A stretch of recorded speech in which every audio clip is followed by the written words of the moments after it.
حضرت بلال حبشی رضی اللہ عنہ سے ایک دفعہ کسی نے پوچھا کہ اپنے پہلی دفعہ حضور نبی کریم صلی اللہ علیہ وآلہ وسلم کو کیسے دیکھا؟ حضرت بلال رضی اللہ عنہ فرماتے ہیں کہ میں مکے کے لوگوں کو بہت ہی کم جانتا تھا، کیونکہ غلام تھا، اور عرب میں غلاموں سے انسانیت سوز سلوک عام تھا۔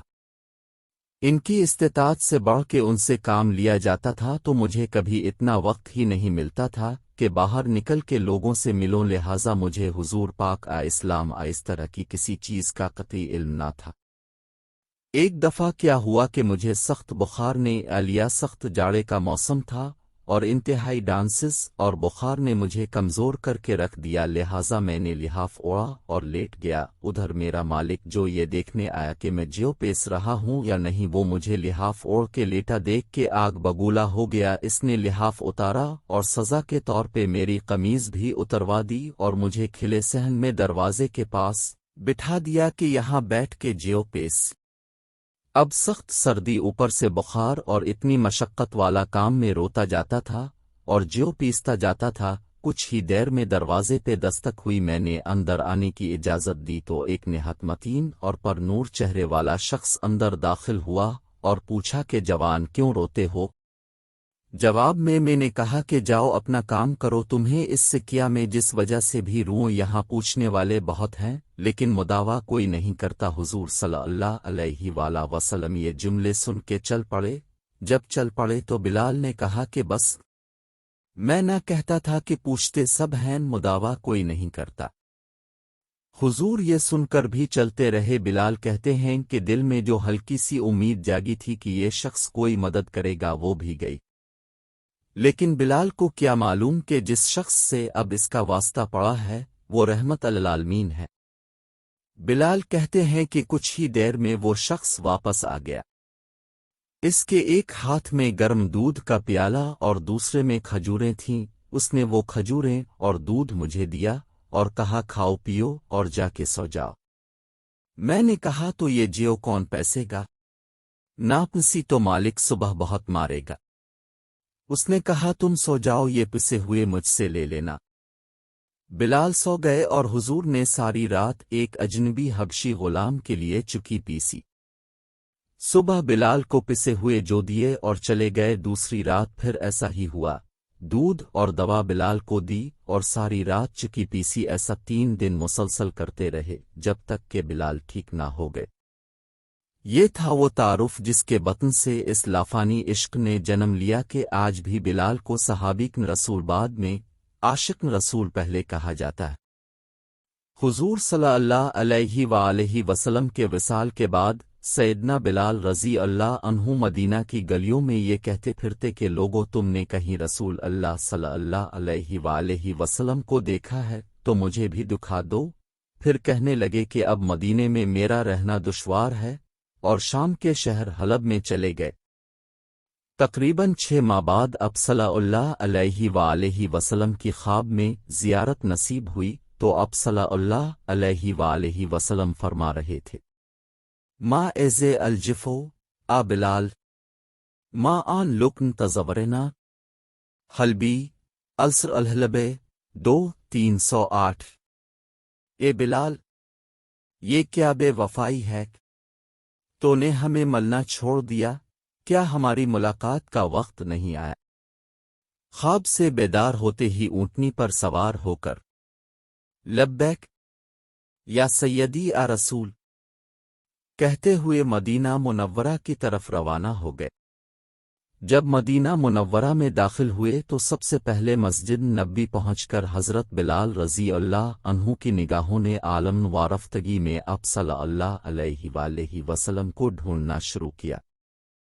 کبھی مسجد میں تلاش کرتے اور کبھی حجروں میں، جب کہیں نہ پایا تو اب صلی اللہ علیہ وآلہ وسلم کی قبر انور پر سر رکھ کر رونا شروع کر دیا اور عرض کیا، یا رسول اللہ، آپ نے فرمایا تھا کہ آ کر مل جاؤ، غلام حلب سے بہن ملاقات حاضر ہوا ہے۔ یہ کہا اور بے ہوش ہو کر مزان پر انوار کے پاس گر پڑے۔ کافی دیر بعد ہوش آیا۔ اتنے میں سارے مدینے میں یہ خبر پھیل گئی کہ مؤذن رسول حضرت بلال رضی اللہ عنہ آ گئے ہیں۔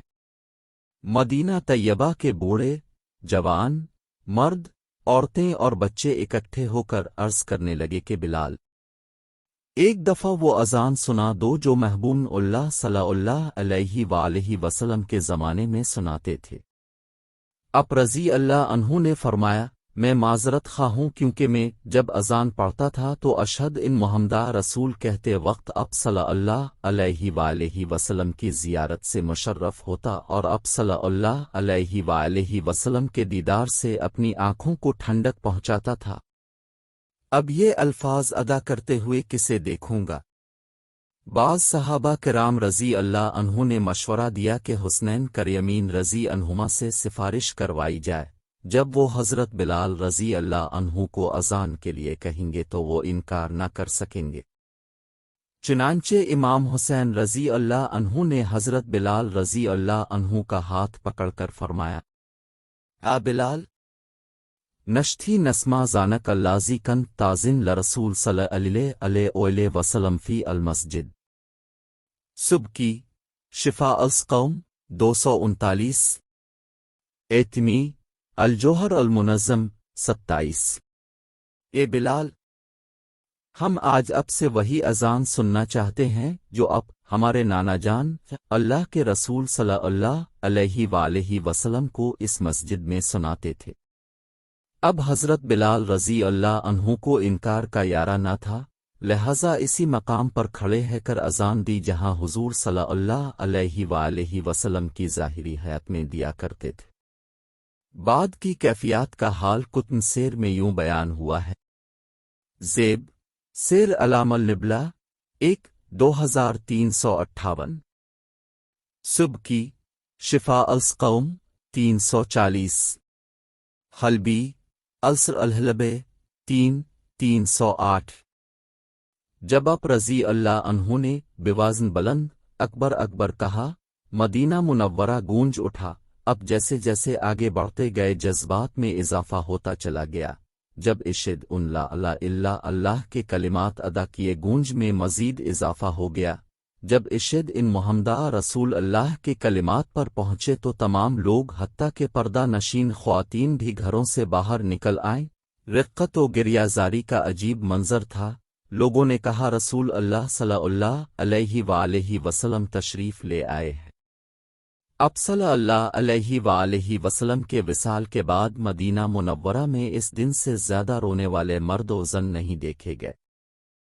علامہ اقبال رحمت علیہ اذان بلال رضی اللہ عنہ کو تران عشق قرار دیتے ہوئے فرماتے ہیں، اذاں ازل سے تیرے عشق کا ترانہ بنی، نماز اس کے نظارے کا ایک بہانہ بنی، ادائی دید سراپا نیاز تھی تیری، سی کو دیکھتے رہنا نماز تھی تیری۔